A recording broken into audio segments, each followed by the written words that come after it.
noses, pointed chins, and high cheekbones. They wore coverall-like uniforms. They asked the witness several mundane questions using a sing-song high-pitched voice. They then walked back to their craft, which took off at high speed.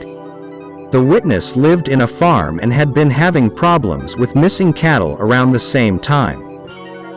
Near Parkersburg, West Virginia, November 2, 1966 night, two men traveling by car on Highway 77 watched an elongated object descend from the sky directly in front of their vehicle. They stopped the car and saw a man emerged from the object and walk over to them. The man was human-looking and was grinning broadly. He was wearing a black coat and kept his arms folded out of sight under his armpits. The black-garbed stranger asked them several pointless questions before returning to the dark cylinder-shaped craft, which quickly rose and disappeared into the sky. This incident occurred on the same night as the Woodrow Durenberger contact landing case in the same general area. Clendenin, West Virginia, November 12, 1966 daytime. 5 men were digging a grave in a cemetery near Clendenin when something that looked like a brown human being fluttered from some nearby trees and maneuvered low over their heads. It was in sight for about a minute. Salem, West Virginia, November 14, 1966 10:30 p.m. Newell Partridge was sitting at home when suddenly the TV blanked out. A real fine herringbone pattern appeared on the tube, and at the same time the set started a loud whining noise, winding up to a high pitch, peaking and breaking off, as if you were on a musical scale. It sounded like a generator winding up. Outside on the porch, his dog Bandit began wailing. Partridge picked up a flashlight and went outside to investigate. The dog was sitting at the end of the porch, howling down toward the hay barn in the bottom. Partridge shined the light in that direction, and it picked up 2 red circles, or eyes, which looked like bicycle reflectors. There was something about the eyes that was difficult to explain. The eyes were huge, plainly visible at a distance of 150 yards. As soon as the flashlight picked out the eyes, Bandit snarled and ran toward them. A cold chill swept over the man and he felt a wave of fear, which kept him from following the dog. That night he slept with a loaded gun beside his bed. The next day he went looking for his dog. They found tracks. At the approximate position of the eyes, he found a large number of dog tracks. The tracks were going in a circle, as if the dog had been chasing his tail. Then the tracks vanished. The dog was never seen again. Point Pleasant, West Virginia, November 16, 1966 9 p.m. Mrs. Marcella Bennett were driving to the house of Ralph Thomas. They saw a big red light maneuvering over the TNT dump area. When they arrived and got out, a big gray thing bigger than a man, with glowing red eyes, rose up from the ground. They ran into the house, but the creature shuffled onto the porch and peered into windows. It was gone by the time police arrived. Point Pleasant, West Virginia, November 16, 1966 midnight. Mr. and Mrs. Steve Millett and Mr. and Mrs. Roger Scarberry reported that their car was followed about midnight by a gray, bird-like creature, 6 to 7 feet tall with a 10-foot wingspan. When the car headlights struck, its eyes, 2 inches in diameter, glowed red. It finally scurried into a field and disappeared. Cheshire, Ohio, November 17, 1966 night. On Route 7, a gray man-shaped creature with red eyes and a 10-foot wingspread pursued a boy's car. No other information. Point Pleasant, West Virginia, November 18, 1966 night. Captain Paul Yoder and B. Knox saw a huge bird-like creature, with big red eyes, in the TNT dump area. No other information. Campbell's Creek, West Virginia, November 20, 1966. 6 teenagers saw a gray man-sized creature with red eyes flying over the area. No other information. Charleston, West Virginia, November 21, 1966 10:15 p.m. Richard West called police to report that a Batman was sitting on a roof next to his house. "It looks like a man 6 feet tall and has a wingspread of 6 to 8 feet, he said. It had great big red eyes. It flew straight up like a helicopter." Point Pleasant, West Virginia, November 24, 1966, 7:15 a.m. Mr. Thomas Urey was driving home in daylight when the Mothman, a bird-like creature 6 feet tall and with a 10-foot wing spread, circled over his car. He speeded up to 70 to 75 miles per hour, but it kept up with him. He had been in the area of the TNT dump site.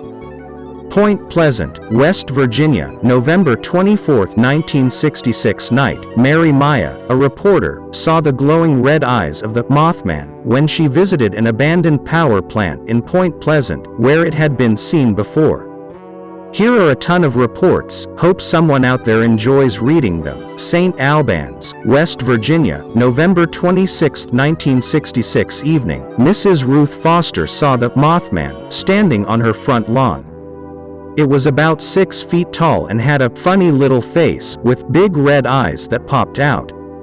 She screamed and ran into the house. New Haven, West Virginia, November 27, 1966, 10:30 a.m. Miss Connie Carpenter saw the Mothman, a tall figure in gray, standing on a golf course. It unfolded 10-foot wings and flew directly at her windshield. She saw its red eyes, then it veered off and disappeared. Her eyes were red, swollen, and itchy for 2 weeks afterwards.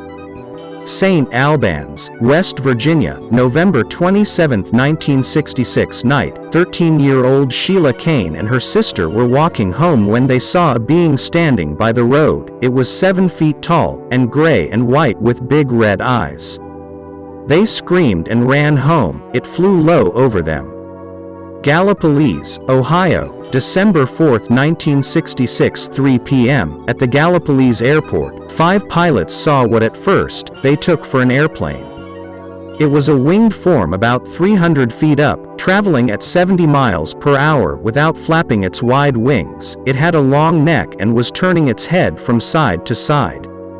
Point Pleasant, West Virginia, December 6, 1966 night. 2 adults, one a high school teacher, were driving near the local TNT dump site when they saw a giant gray man-like figure with glowing red eyes.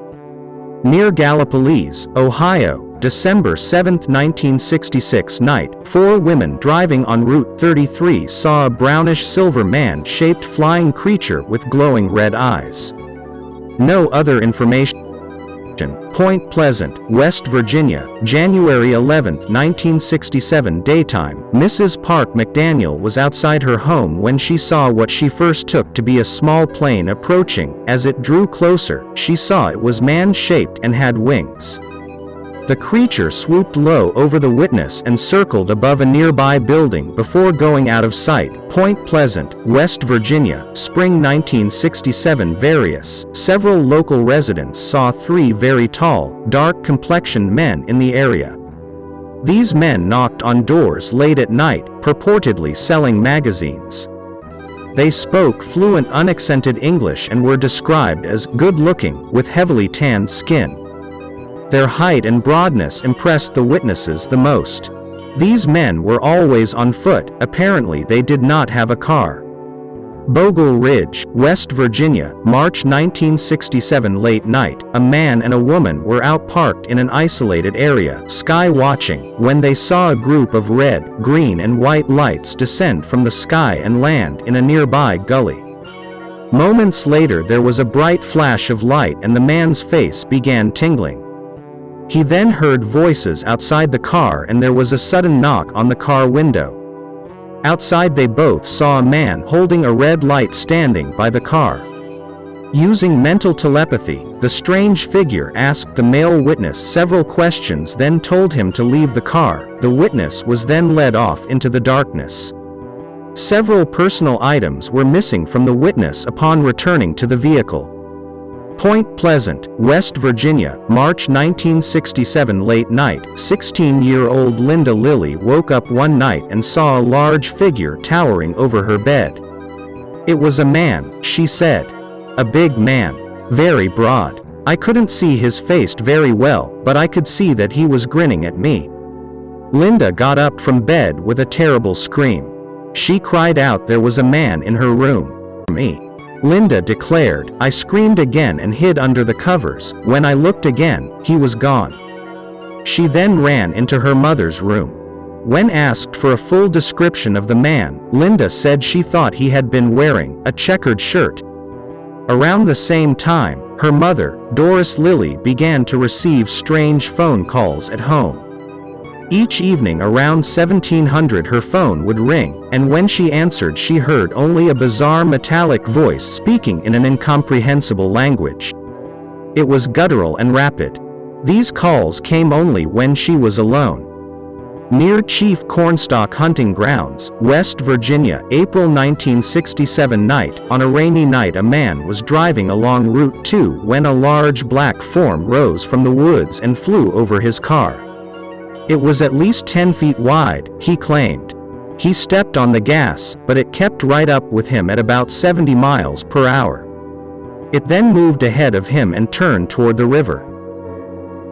Near Gallipolis Ferry, West Virginia, April 7, 1967 11:15 p.m., Mabel McDaniel, John Keel, and two other women went to a hill when they spotted the usual reddish glow on a nearby hill. A second one popped up a short distance from the first. Keel flashed his light at them, but nothing happened. So, he climbed a fence and walked into a field to try to get a closer look. As he crossed the field, he suddenly noticed a pale bluish ball of light hovering high in the trees of an orchard behind the nearby farmhouse.